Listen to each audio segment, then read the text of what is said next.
Sveiki, su jumis yra Svajonių Taro, žiūrėsim horoskopą liūtams rugsėjo mėnesiui. Kasgi jūsų laukia? Prieš pradedant noriu paprašyti prenumeruoti mano YouTube kanalą, dalintis vaizdo medžiagą, dėti patiktukus, pasakykit savo nuomonę, nesidrovėkite, dalinkitės. Jeigu norėsit susisiekti su manim, turiu Facebooką Eglė Vaitelytė Slavinskienė arba Svajonių Taro. Yra grupė Facebook'e, per kurią galite irgi parašyti, susisiekti, kontaktuoti su manim. Tai vat, stebėkit, komentuokit, rašykit, lauksiu jūsų žinučių. Irgi horoskopas liūtams. Kaipgi jums seksis meilėje? Jeigu jūs moteris, tai prie jūsų yra labai stiprus finansiškai vyras. Jeigu jūs esate vyras, būsite finansiškai stabilus, ramus, norėsite rūpinti šeimą, apglobti šeimą, meilę, apglobti finansiškai. Jeigu yra finansinių bėdų, jūs dvigubai daugiau dirbsitės. Labai mylite gamtą, gyvūnus. Liūtai būsite darbštų žmonės šitą mėnesį.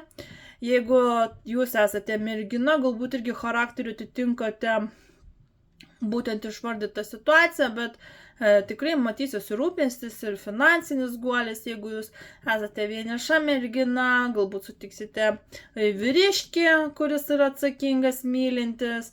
Jeigu jau esate susituokę arba turite šeimos, tai prie jūsų bus vyriškis, kuris tikrai rodys dėmesį, tokį jaukumą, švelnumą, atsakingumą. Aišku, kartais prisitingės, bet šiaip tai žmogus labai toksai romantiškas, ramus, gali būti tylus, kartais truputėlį norės jisai pabūti atskirai nuo visų, arba nuo mergino, ne? Tiesiog duokite merginos truputėlį laisvę tokiems vyrams, nes jiems patinka tokia laisvė. Šiaip meilėje turėtų būti labai gerai liūtams, toks ramus rugsėjis meilės rytyje. Kaip seksis darbe? O darbe turėsi tam tikrų iššūkių, galbūt teks aiškinti santykius, konfliktus, barnius, viską sudėti ant ir išspręsti tam tikras problemas. Konfliktas tikrai yra darbe, bet matosi, kad bus tam tikros problemos išspręstas. Reiškia, galbūt bus pokalbis, susirinkimas, bus pastatyti prieš faktą, bus galbūt nelabai malonus dalykas, galbūt problema yra pati nelabai maloni, bet tai bus kažkoks padarytas nuosprendis, kažkas įvyks jūsų gyvenime, kad viską sudėsite ant jau suvoksite, kas yra taip, o kas yra naip, bus nuspręstas dirbti, nedirbti, kaip spręsti problemas, žodžiu, viską sudėsite ant į. Bet nelabai malonus, bet matosi, kad to tikrai konkrečiai liūtams šiuo metu darbe reikia išsiaiškinti santykius, išsiaiškinti problemas ir pajudėti. Sveikata. Liūtams sveikata. Vežimo korta čia priklauso nuo jūsų minčių šiuo metu. Šiaip tai pergalės korta, laimėjimo, vežimo pasiekto tikslo. Bet pasakysiu, vežimasgi turi du galus. Jeigu jūs galvojat, kad susirgsiu, va čia galbūt sloga laukia, gal ten už kampo kažkur nugriūsiu, užsigausiu, tai jūs būtinai ir nugriūsite, ir užsigausite, ir susirgsite. Bet jeigu galvosite, kad rugsėjo mėnesį būsite labai sveiki, labai energingi ir aktyvus, be abejo, tokie ir būsit. Mintys šiuo atveju labai pasismaterializuojas ir taip, kaip jūs jaučiatės, taip, kaip nusiteikia, tai ir progresuos jūsų sveikatoje. Su kuo susidursite rugsėjo mėnesį?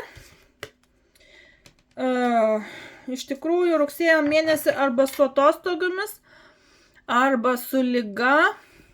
Atvirai pasakau, kai kuriem liūtam gali būti ir kažkokios laidotuvės.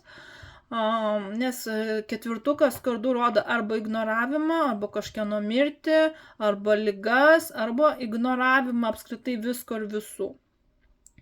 Kartais tai simbolizuoja tiesiog atostogas, norėjimą pabūti su savimi, su savo mintimis, su savo jausmais.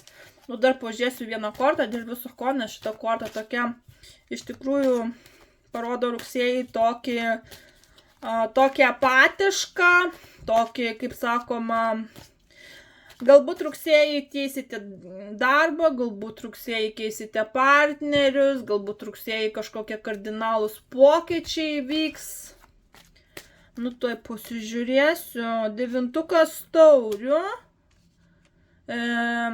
Tikrai matosi, kad dar ir eisit ir į svečius, ir dalykiniai, ir pasimatymai, romantika. Nereikėtų rizikuoti su žmonėmis, kurių visiškai nepažįstate. Tie žmonės gali bandyti apgauti. Bet šiaip tai matau, kad susitikimų tikrai bus. Dalykinių visokių tai nėra. Gali būti ir šeimos susibūrimai, gali būti susibūrimai su draugais, su pažįstamais. Gali kažkas prisipažinti ir meilėje, romantiką pasiūlyti.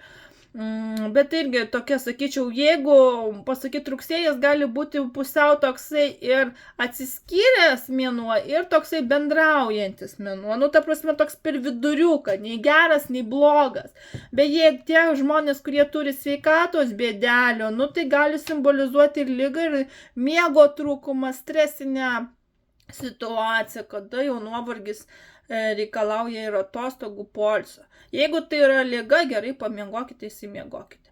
Nebūtinai tai yra labai sudėtinga liga, bet tai gali parodyti tiesiog nuovargį, kada tiesiog reikalingas jau poilsis, nusiraminti, atgauti tam tikrą jing ir janką, net statyti. Tai vat, lietukai, toks jūsų bus rugsėjo mėnuo. Linkiu sėkmės. Iki. Ačiū, kad buvot.